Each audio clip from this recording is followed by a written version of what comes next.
Hello everyone, welcome back to the channel. So today I'm going to tell you how to turn off blind mode on Android. If you are using an Android and you have turned on the blind mode and now you want to turn it off, so let's see how can I do this. For this you just have to open your phone settings, and phone settings just scroll down, look for accessibility, hit that, tap on it, and accessibility, scroll down, look for more accessibility option, and here you will get the option of talk back. Basically blind mode is the talk back option in Android phone. Here you can see I have disabled it. If I have enabled it, so it will read everything on which I click.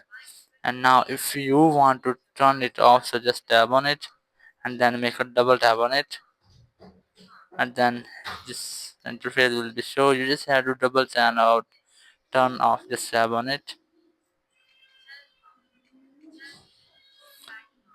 and you can see I have successfully turned off talkback or blind mode in Android. Thank you very much for watching the video. Until next video, bye bye.